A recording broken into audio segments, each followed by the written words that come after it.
Good evening and welcome to Capital TV News. I'm Yana Mshiri. Now, 312 people were killed in terrorist attacks in Kenya between 2012 and 2014. Data released by the police on Wednesday shows terror attacks in the 24 months also left 779 people injured, with countries bordering Somalia being the worst hit. 2014 had the highest number of deaths resulting from terror attacks at 173, with Lamu County accounting for 67 deaths, while Mandera saw 64 people killed. Acting Inspector General of Police Samuel Arachi says the coast region is the breeding ground for terrorists, where youths are radicalized most. With the strategies that were put in place by government, we were able to arrest the situation. The operation continues because terror is a global issue, and we have the operation going on currently, and we hope to ensure that we have peace in that region throughout.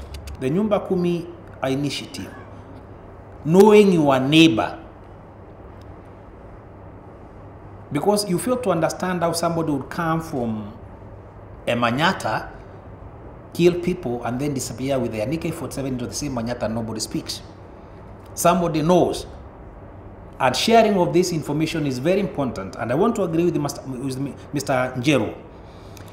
If Mwananchi gives us information, colleagues, and then we do not act on that information, then we do not expect them to give that information to us in future.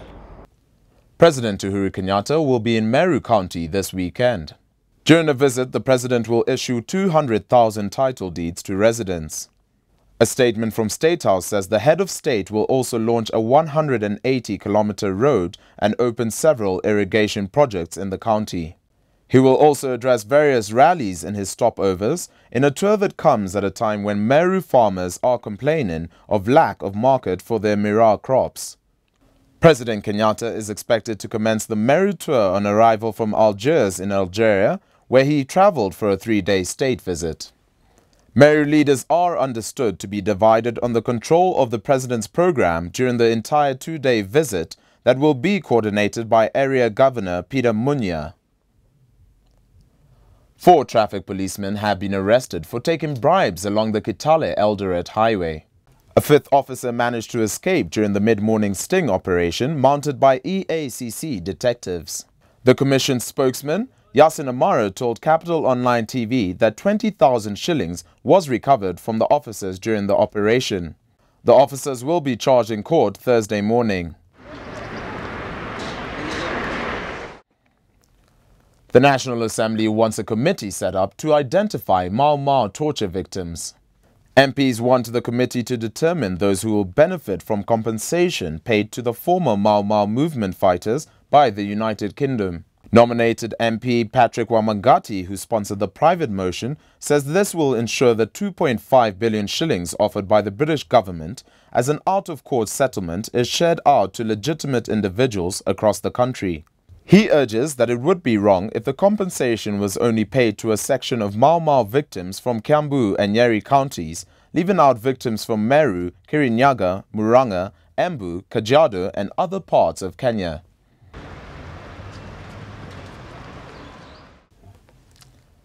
The government has warned public school boards to adhere to fees guidelines.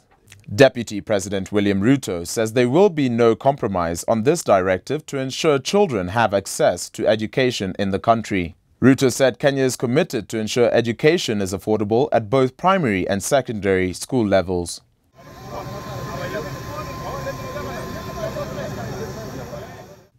Nairobi was the worst hit by crime last year, according to new police data.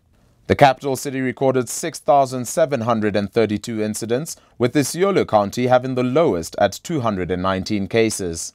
There were 69,736 crime incidents recorded countrywide in the year under review, representing a decrease of 2,456 as compared to cases recorded in 2013. Acting Inspector General of Police Samuel Arachi, who released the figures this morning, says a 3% drop in crime was recorded countrywide. Corruption being a major hurdle in the war against insecurity, Arachi warned that tough measures will be adopted against officers caught engaging in corrupt activities. Any police officer caught in corruption issues first will be sacked. Then you face the law. You'll not go to to court as a police officer. And this is something that we need to agree. Be it 10 shillings, 20 shillings, first we'll exit you from service, then we'll take you to court as a civilian. In business, the Communication Authority of Kenya has issued a fresh warning to 3 media houses. CA says it wants the 3 media houses to go back to the TV digital platform, failure to which they risk having their licenses revoked. CA Director General Francis Wangusi says the authority will soon after issue a deadline for the media houses to go back to the TV digital platform or they risk withdrawal of licenses. He maintains that the authority will not issue a 3rd broadcast signal distribution license anytime soon as earlier expected. And now for the financial report.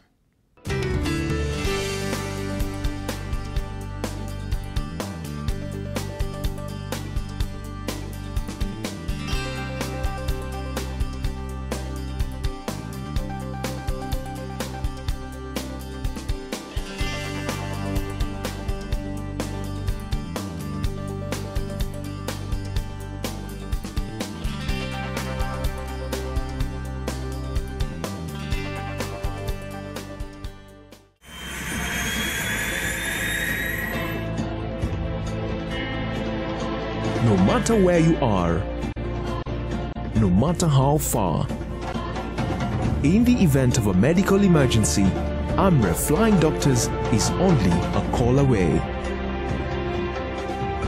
Get a Maisha cover from as low as 1,800 Kenya shillings. To subscribe, call 0706 811 811 now. So cherish life. Get a Maisha cover today. On to sports. Sports Cabinet Secretary Hassan Wario will now appear before an MP's committee next week. He will meet the Parliamentary Committee on Labour and Social Welfare next Tuesday to explain the stalemate between Football Kenya Federation and Kenya Premier League. Majority Leader Aden Duale told the House this afternoon Wario will avail himself after failing to address the committee yesterday when he turned up and told the meeting had been postponed due to the lack of venue.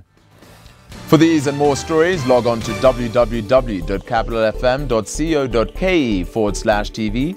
I've been your host, Miano Mushe.